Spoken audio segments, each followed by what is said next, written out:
Hola, hola, buenos días a todos, un día hermoso y acá ya en casa, hay que estar en casa, hay que estar lo máximo posible fuera de la calle, evitando estar... No, en la calle se puede estar, pero hay que evitar estar en contacto con otras personas, aglomeraciones y ese tipo de cosas, así que creo que es importante que más allá de las medidas que tome el gobierno, cada uno de nosotros, que ya somos grandes, seamos responsables de nuestro propio cuidado de la salud, así que no esperemos a ver qué medidas toma el gobierno, sino que cada uno ya sabe, después de más de un año de pandemia, qué es lo que podemos y qué es lo que no podemos hacer para estar más seguros y más sanos en casa, ¿no? Sí, evitar todo tipo de contactos desde ya, ¿no?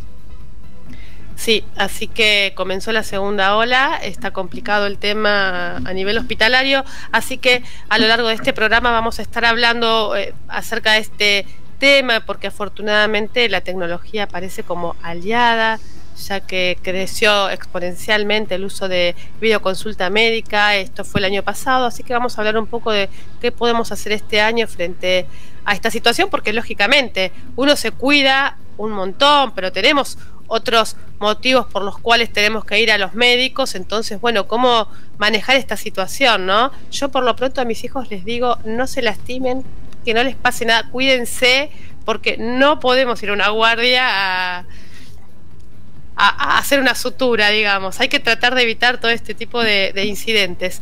También vamos a estar hablando acerca de la industria del Insurtech, que tiene que ver con el tema de COVID, porque Insurtech tiene que ver con las empresas de seguro que aprovechan las nuevas tecnologías de una forma potente, y dentro de las aseguradoras a uno quizás se le viene el tema de los seguros del auto en primer lugar, pero también están las empresas de medicina prepaga, así que vamos a hablar también de ese tema, y también vamos a conversar acerca de cómo están cambiando nuestros hábitos de comunicación en el contexto de pandemia, porque no sé si recordarás el boom por las videollamadas que hubo el año pasado, ya este año no están, así que vamos a estar conversando acerca de nuestras preferencias a la hora de usar el celular para comunicar. Viene de la unión de dos palabras en inglés, insurance, que es seguros, y technology, tecnología, por supuesto. Entonces se refiere al uso de tecnologías innovadoras para que estas organizaciones enfocadas en los seguros puedan sacarle el máximo provecho al negocio, ofrecer un mejor servicio a sus usuarios y demás. Estamos en línea con Juan José Alessandro, que es Managing Director y experto en tecnologías para la industria de Healthcare and Insurance Softec Sudamérica Hispana, que es una de las empresas más grandes del país en lo que respecta a la provisión de servicios IT para empresas. Y sabe un montón sobre este tema de los seguros, que como dije hace algunos minutos, tiene mucho que ver también con el contexto de pandemia en el que estamos viviendo. ¿Es así, Juanjo? ¿Cómo estás? Buenos días. Hola Débora, hola audiencia, ¿cómo están? Buenos días. Creo que sí, que es así como decís vos, está cambiando la industria del seguro. Es una industria antigua, si se quiere, fue de las primeras o de las industrias que menos cambiaron en los años a lo largo del tiempo, y que ahora sí se está reconvirtiendo por el cambio en los hábitos, el cambio en el consumo, el cambio en cómo sus clientes están viviendo de una forma distinta el día a día, y en eso también cambian los seguros, que parece gracioso, pero el nombre de seguro es algo que hoy no tenemos, ¿no? Con la pandemia, si hay algo que no tenemos es seguridad en un montón de cosas. Sí, exactamente como vos decís. ¿Sabes que antes de la pandemia me parece que el lado de los seguros de los automóviles era el que estaba más a la vanguardia con respecto a la incorporación de inteligencia artificial, servicios de personalización y demás? Pero ¿qué pasó ahora en el marco de la pandemia? Porque como que dejé de escuchar sobre avances en este sentido en Argentina.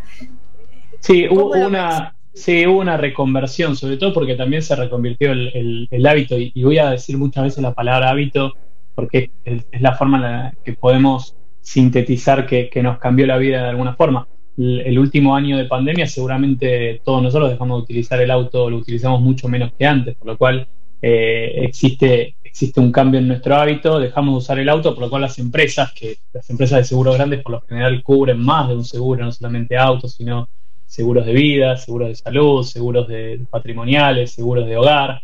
Las empresas también tuvieron que reconvertirse y poner mucho del dinero que estaban invirtiendo en innovación, lo tuvieron que girar o cambiar hacia donde las personas estaban utilizando y estaban llevando su día a día. Uno de los seguros que más creció es el seguro sobre bienes que se compran por mercado electrónico, por e-commerce, ¿no? O sea, ¿cómo hago para que el producto que compré llegue bien, que el producto que compré que quizás no pude tocar o ver nunca físicamente antes tenga una cobertura de 30 días o 60 días por si le pasa algo, por si no me gustó?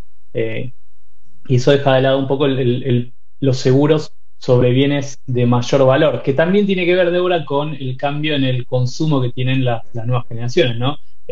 Prefieren alquilar o prefieren no comprar bienes bienes de gran valor, como puede ser una propiedad o un auto, porque prefieren pagarlo por uso, ¿no? El pay per use tan famoso.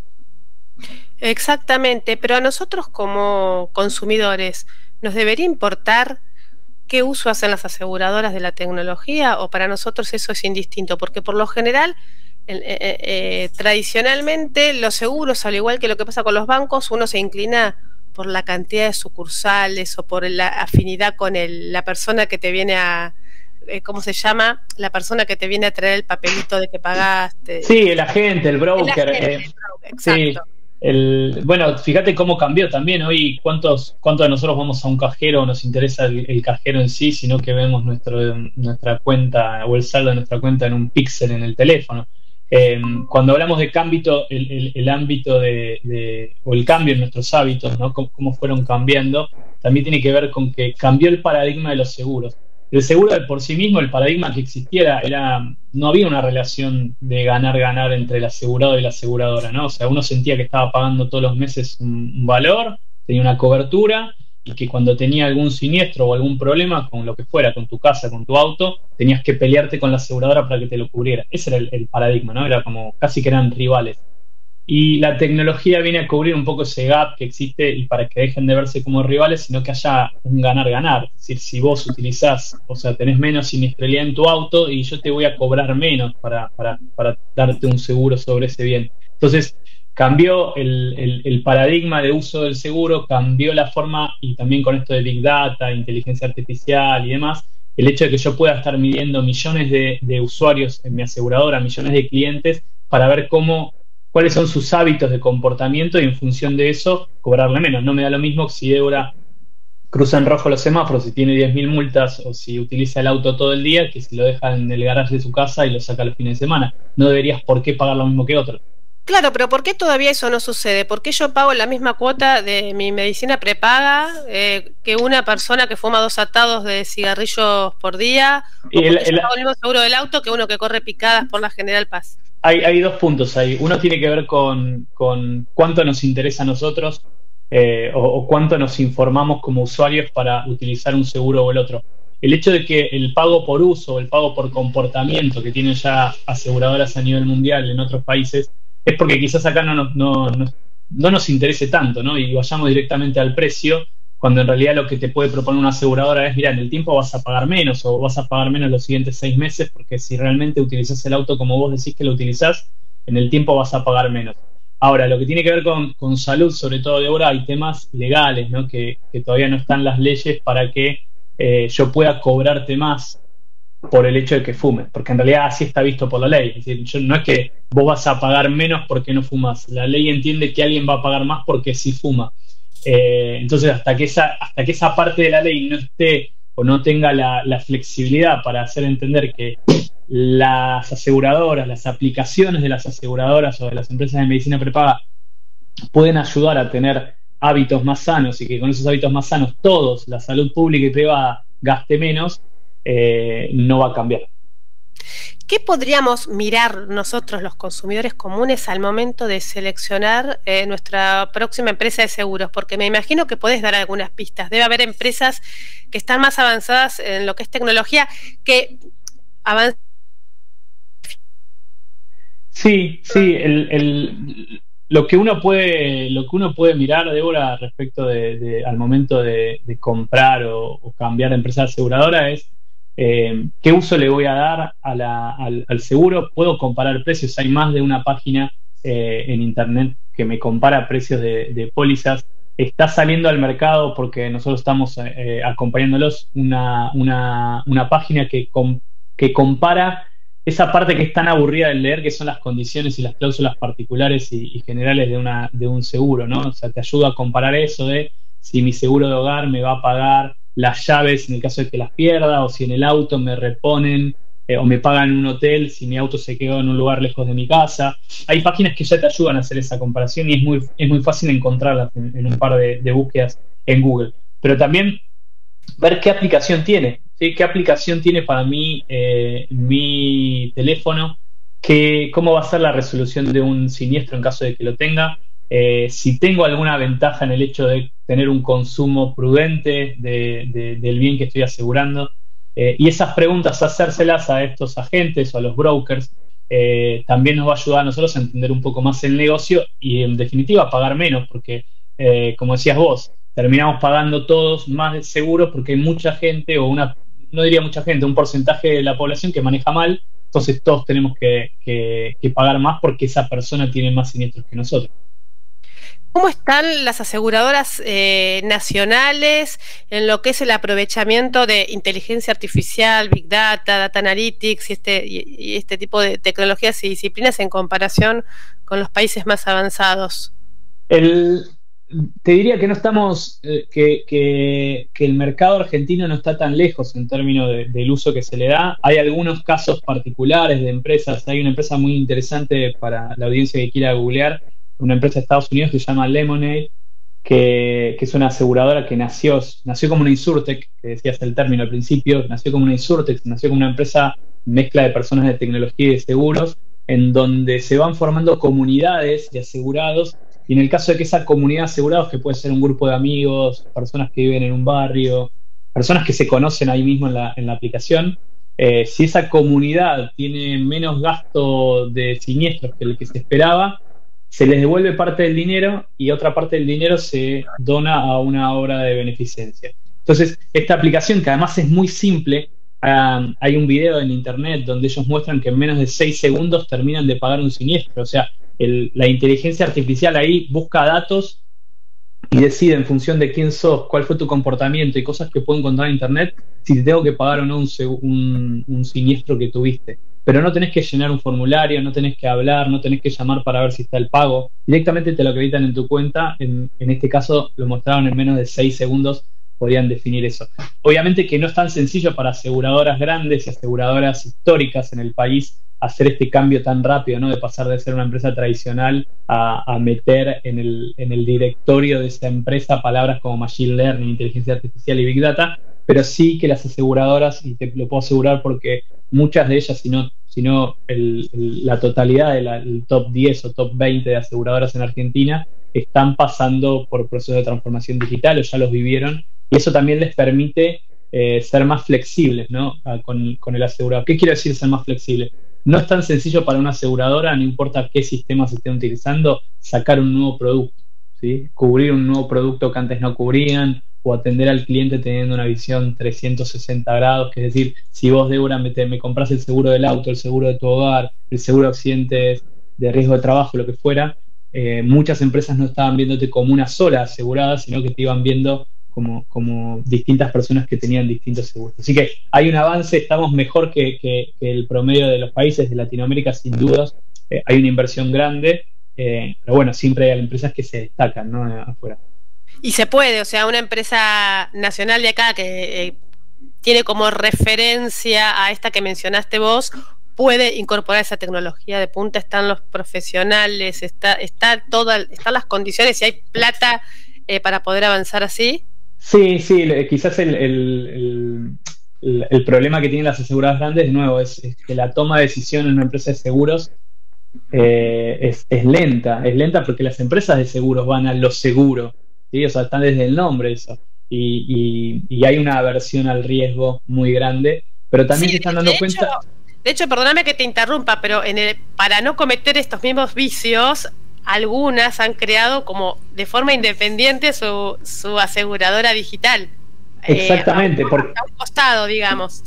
Exacto. Algunas hasta le cambian el nombre y no muestran ninguna relación con su casa matriz, y es un spin-off directamente de las empresas, porque saben que no pueden meter una empresa digital, una empresa donde sacas el seguro por el teléfono y en donde directamente no tenés contacto con un agente o un broker directo.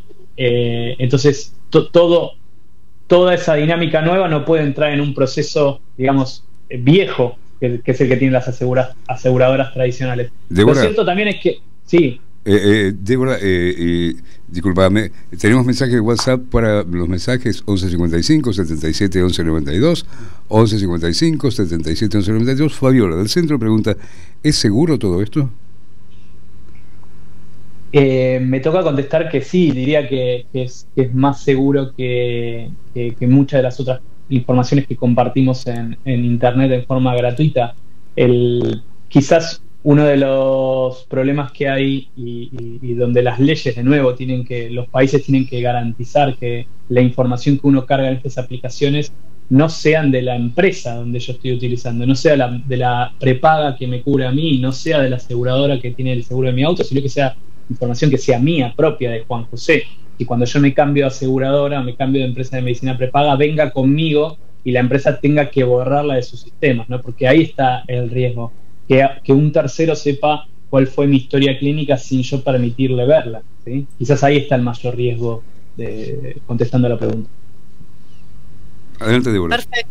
Perfecto, clarísimo. Bueno, hemos conversado un montón, creo que nos has transmitido un montón de conocimientos, porque todos utilizamos de alguna manera seguros y nunca pensamos en qué hay detrás de todo esto y hacia dónde va. Y me quedé pensando cuando hablabas mucho acerca del cambio de hábito, que así como el año pasado muchos dejamos de utilizar nuestro auto porque estábamos mucho tiempo en casa, ahora lo que se pregona es justamente, si tenés que salir, salí y utilizar tu automóvil en vez de tomar el transporte público. Así que volvemos nuevamente al cambio de hábito.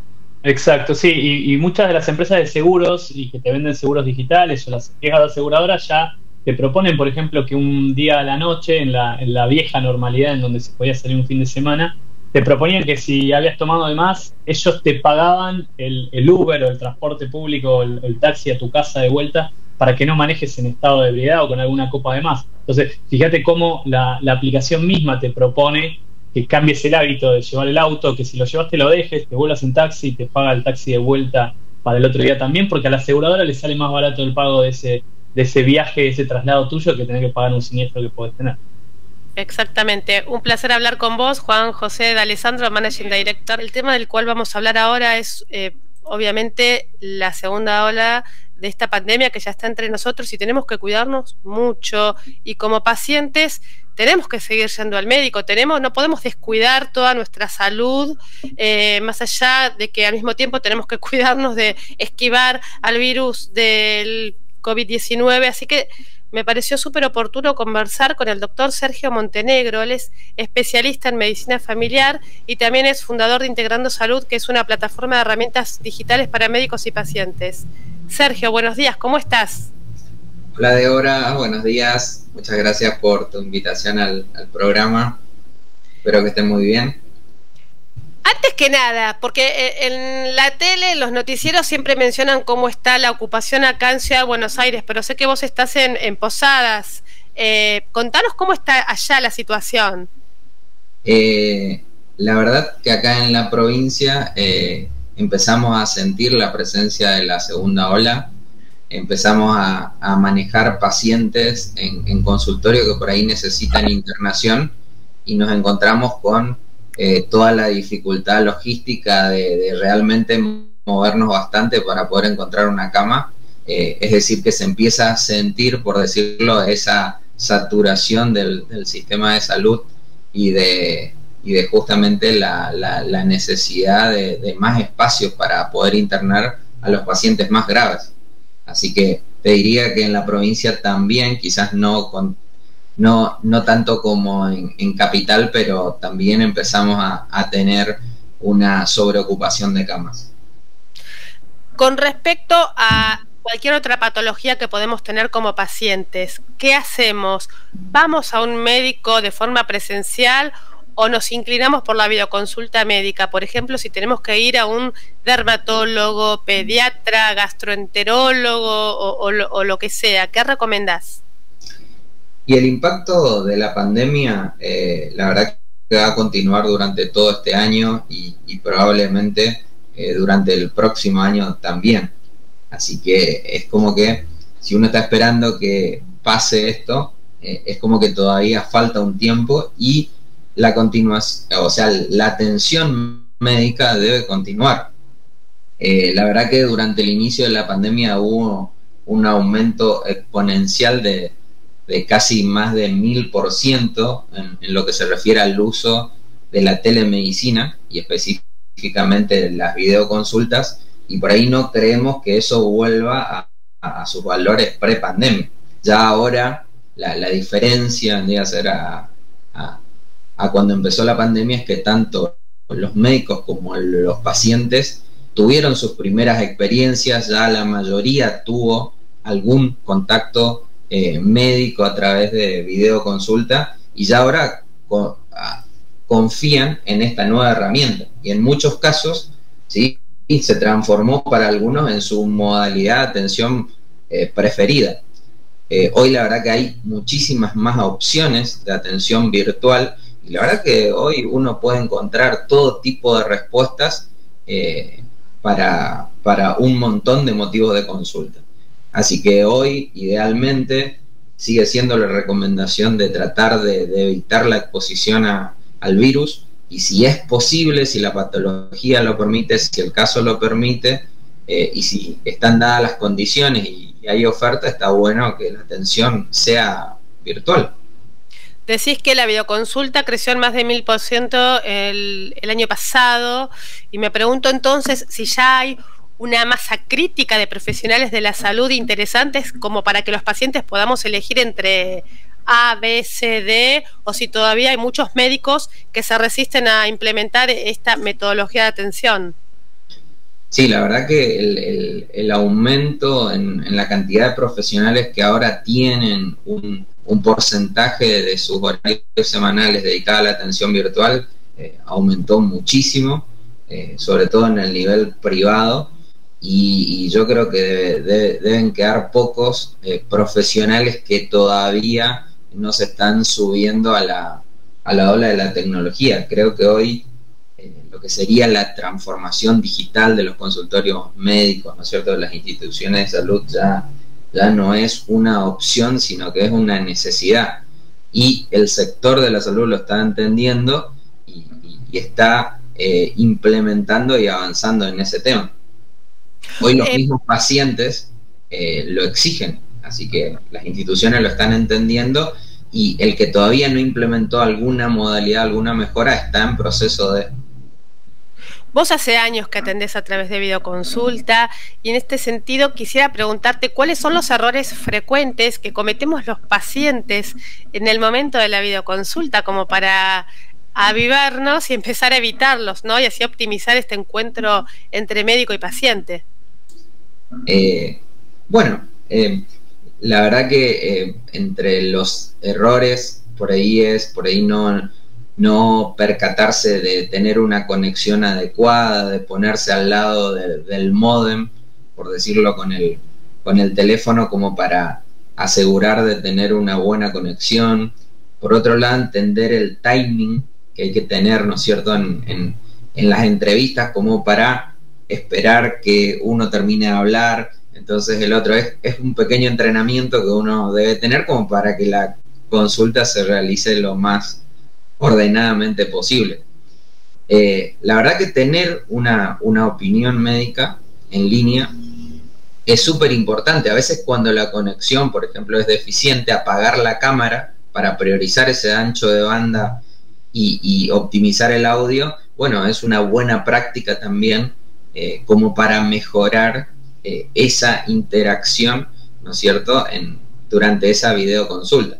Entonces son pequeños tips para los pacientes que está bueno tenerlos en cuenta como para poder optimizar esa comunicación, porque la verdad que lo peor que te pueda pasar, ¿no es cierto?, es que te quede una consulta por la mitad, es decir, que se te corte la conexión y que no llegues a recibir por ahí todos los consejos que te está dando el médico, todas las indicaciones. Así que entonces está bueno también tener, ¿no es cierto?, esos pequeños tips en la cabeza para poder lograr una videoconsulta exitosa.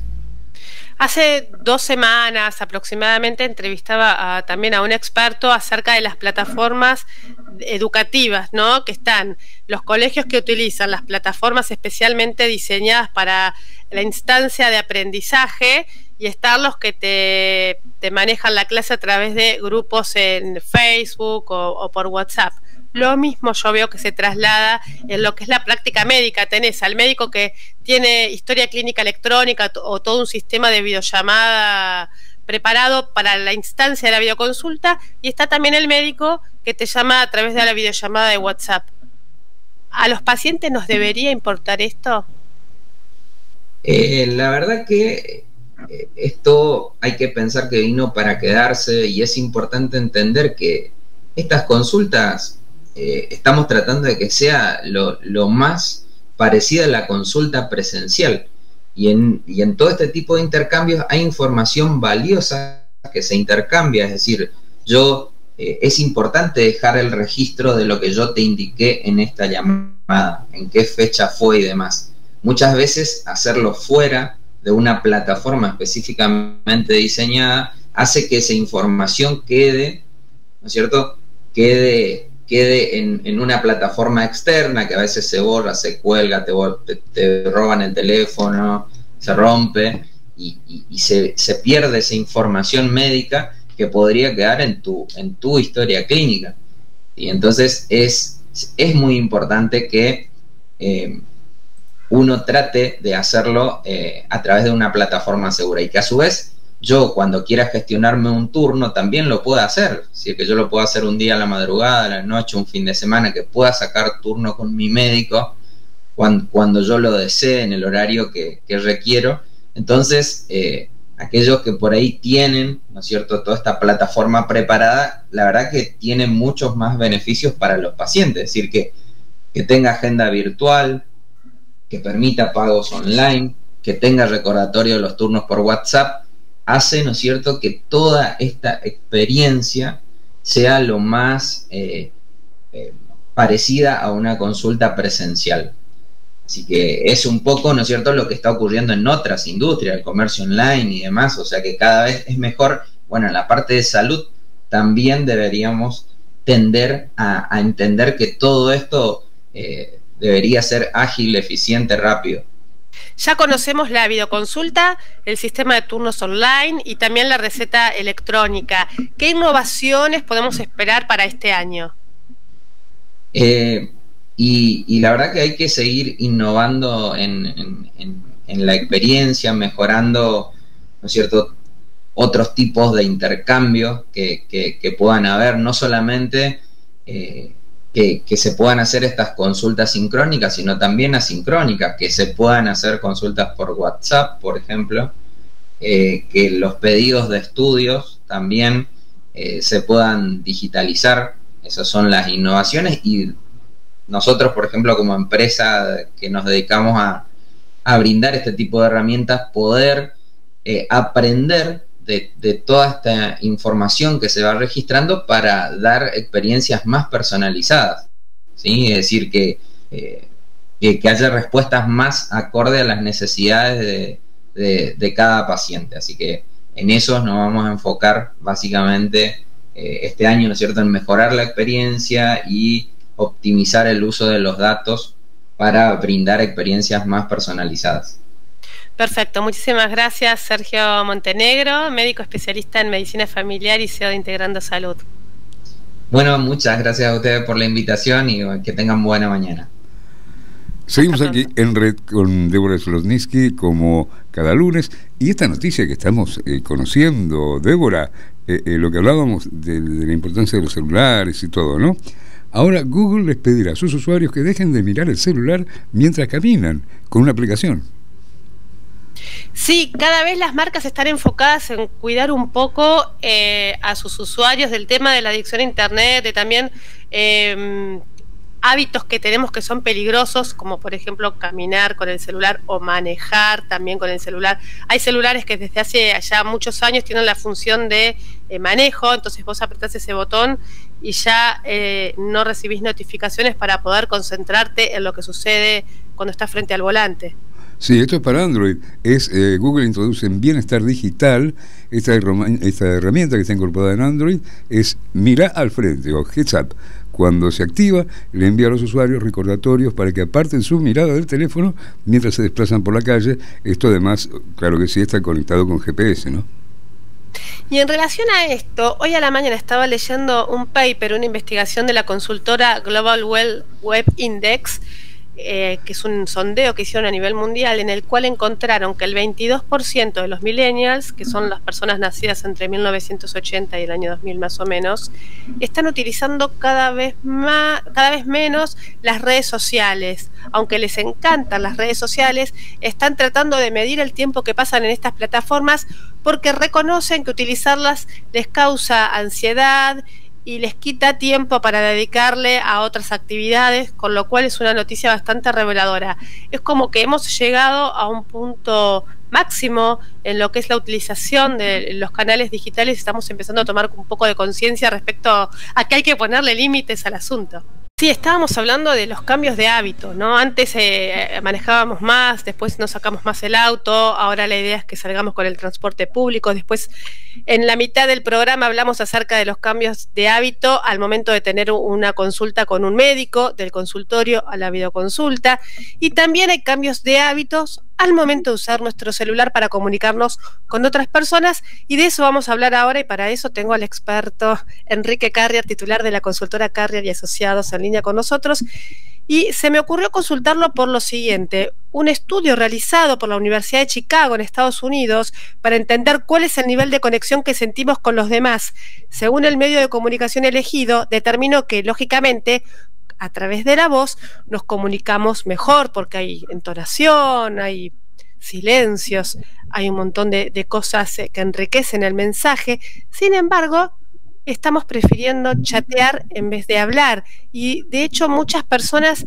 se sienten inseguras al momento de tener que llamar por teléfono y por eso van directamente al WhatsApp. Así que me gustaría conocer el análisis de Enrique Carrier. Buen día, Quique, ¿cómo estás? ¿Qué tal? Buenos días, ¿cómo andás? Muy bien, contame cómo ves este fenómeno. Mira, este es un fenómeno que viene desde hace bastante tiempo. No nos olvidemos que, digamos, tal vez hace 20 años empezamos con ICQs y sistemas de mensajería por el estilo. En el caso, digamos, o mejor dicho, el gran impulso de la comunicación escrita, de mensajes de texto primero y después mensajes tipo WhatsApp, bueno, justamente tuvo que ver con la aparición de los mensajes de texto. Estoy hablando principio de la década del 2000, 2002, 2003, 2004, donde esto apareció en realidad como una alternativa económica para comunicarse. O sea, recordemos que en esa época todavía el celular era una cosa de pocos. Para tener una idea, en Argentina en esos años estábamos entre 6 y 7 millones de líneas contra los más de 50 que hay hoy. Y cuando empezó el tema de los mensajes era básicamente una forma barata de comunicarse, lo cual también fue lo que incentivó a segmentos con menos capacidad económica a empezar a usar el celular. Y obviamente que hubo, como pasa siempre en estos cambios, una necesidad de adaptación, pero realmente prendió rápido, porque bueno, ya no solo era más barato comunicarse, sino que también tenía esa ventaja de, digamos, poder tener una conversación asincrónica, si quieres. No hacía falta que el otro te esté contestando en el momento, o a veces simplemente era para informar algo, donde vos no necesitas establecer una llamada, además de los pasos previos de cortesía: hola, ¿cómo estás? ¿Cómo andás? Que yo, sino que uno va directo al grano. Y obviamente esto después se fue potenciando por la aparición de distintas aplicaciones que en realidad potenciaban el mensaje escrito. El primer, tal vez, gran éxito en los celulares fue el famoso BBM de los BlackBerry, y después hoy, bueno, el fenómeno WhatsApp, que digamos que prácticamente todo aquel que tiene un celular tiene WhatsApp, y el que no lo tiene ya es más una declaración de principios que otra cosa. Por más que algunos se comuniquen más o menos, algunos son más de leer y contestar tal vez con un mensaje de voz. Pero evidentemente tuvimos un cambio donde sí coincido con lo que vos decías al principio, el tema de la comunicación escrita tal vez no tiene los matices de la comunicación oral, inclusive esto muchas veces da lugar a malos entendidos, porque a veces la misma frase dicha con un tono u otro puede ser un chiste, o puede ser algo ofensivo, o puede no entenderse. Y a su vez entonces el mensaje escrito requiere también de una mayor capacidad de expresión escrita, bueno, que tal vez no todo el mundo tiene. Pero también me llama la atención que la gente quizás en vez de hablar por teléfono intercambia muchísimos mensajes de voz, que en definitiva termina siendo similar pero más incómodo. Es como que hay una reticencia a no querer llamar por teléfono. U otra cosa que me ha pasado es que yo soy de hablar por teléfono, me llamo por teléfono y me dicen, ay, pero no me avisaste que me ibas a llamar por teléfono. Es como que muchas personas están esperando que uno le envíe un WhatsApp preguntándole si pueden recibir o no un llamado, ¿no? Sí, yo creo que eso cambió también, y sí, digamos, tal vez lo que se hizo más evidente es que la llamada puede ser más intrusivas, en el sentido que yo te llamo a vos y no sé qué estás haciendo en este momento, no sé dónde estás, y sin embargo vos tal vez tenés que atenderme y tal vez no es el mejor momento. Y creo que los mensajes, sobre todo en el caso de WhatsApp, digamos, se impusieron mucho el famoso mensaje, ¿estás? ¿Te puedo llamar? O sea, porque también es como que después, una vez que uno establece la comunicación, digamos, ya entraste y puede ser un poco, tal vez, molesto. Pero después yo creo que es como todo, o sea, yo no creo que sea mejor hablar por voz o hablar por mensaje de texto. Me parece que depende más digamos, del contexto y de qué es lo que tengas que decir. De hecho, a veces es muy común que tal vez uno empieza a hablar con alguien, empieza a intercambiar y decís, che, mira, te llamo porque vamos a resolver más rápido. Pero otras veces, bueno, tal vez solo te quiero informar, bueno, che, como quedamos a las 4 en tal lado, listo, chao. O sea, y a mí me alcanza con tener el tilde azul de que sé que lo leíste. Entonces me parece que tal vez lo que tal vez no todo el mundo, digamos, desarrolló es saber, digamos, qué canal es mejor, en qué contexto, en qué situación, y entonces cuando eso no sucede, ya sea porque te llaman por cualquier estupidez o para decirte una cosa, que sí, me lo podrías haber mandado por un mensaje, o al revés, que te escriben cuando algo decís, che, esto mejor hablemoslo. Bueno, son tal vez falta de algunos ajustes. Pero en el fondo, pues yo no creo que ninguna sea mejor ni peor, creo que tienen usos y contextos distintos. Sí, exactamente, y aparte también está en juego una cuestión generacional, y también ahora se han agregado nuevas variantes, como por ejemplo que yo lo detesto, que te claven directamente la videollamada.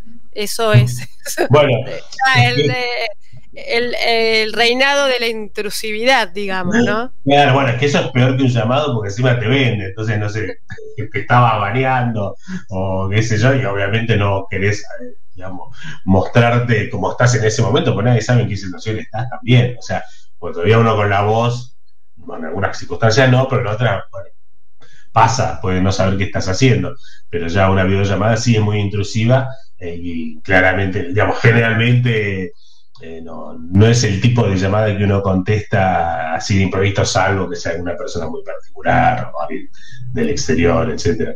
Pero sí, coincido que en la videollamada es tal vez de los peorcitos en términos de intrusión. Sí, incluso las videollamadas que estaban tan de moda hace exactamente un año atrás, ahora prácticamente no se dan en un contexto de entre amigos. ¿Te acordás que al principio de la pandemia era, che, qué divertido esto de la cuarentena, hagamos una videollamada y nos divertimos con la videollamada? Ya es algo que entró totalmente en desuso, porque incluso leyendo otros papers lo que se ve es que la gente ahora se está tratando de comunicar menos. Es como que hubo un boom por comunicarse con todo el mundo a partir de estar en la casa, y ahora es como que estamos graduando un poco el uso que hacemos de las videollamadas o de estar chateando con cualquiera durante tiempos indeterminados y demás. ¿Vos qué observás? Sí, pero yo creo que eso también, o sea, obviamente puede haber un poco de una fatiga, pero también creo que tiene que ver con que las condiciones de aislamiento no son tan duras como eran al principio. al principio pensaba que prácticamente uno apenas salía a hacer las compras esenciales y después estaba mucho aislado, entonces tal vez la sensación de soledad o de falta de contacto social era mucho más fuerte. Hoy, mal que mal, uno sale, a veces se puede encontrar con gente, aunque sea en espacios abiertos, hay bares, uno puede estar en la calle, etcétera. Entonces tal vez es menor esa necesidad que al principio, que estábamos muy encanutados y muy encerrados en nuestra casa y sobre todo a veces pensando que hay mucha gente que tal vez que vive sola y que entonces ese aislamiento era muy duro, o sea, ni siquiera tenía la persona de su entorno familiar, entonces también tenía más razón de ser y que después va perdiendo, porque de hecho las videollamadas existieran desde hace años y años, y realmente se usaban poco, o sea, realmente tal vez los que mejor llevaron o mejor se adaptaron al principio de la pandemia y con toda la comunicación vía pantallas, era también la gente que o vivía en el exterior o tenía contactos muy cercanos en el exterior, donde entonces sí era común que vos hagas una videollamada si tenés un hermano, un padre, un hijo viviendo en otro país, en otra ciudad, y que entonces sí es una forma de comunicarse y mantenerte cerca. Pero obviamente que no tenía mucho sentido para, digamos, gente a la cual uno, si quería, la podía ver físicamente, porque entonces ahí quedabas en encontrarte en algún lado, y listo. Entonces yo creo que eso tiene que ver mucho que ver pues, con cómo era al principio. Después, obviamente, tal vez quedó en el caso de las organizaciones, ¿viste? Para un poco paliar y reemplazar la falta de reuniones cara a cara, a veces en reuniones grupales.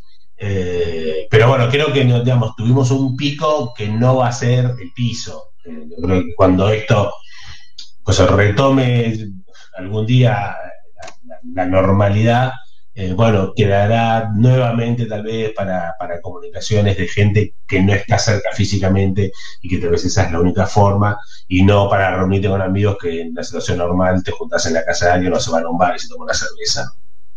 Perfecto, clarísimo y siempre un gusto conversar con vos, Enrique Carrier, director de la consultora Carrier y Asociados. Te mando un beso muy grande. Y muchas gracias igualmente, hasta luego, saludos a todos.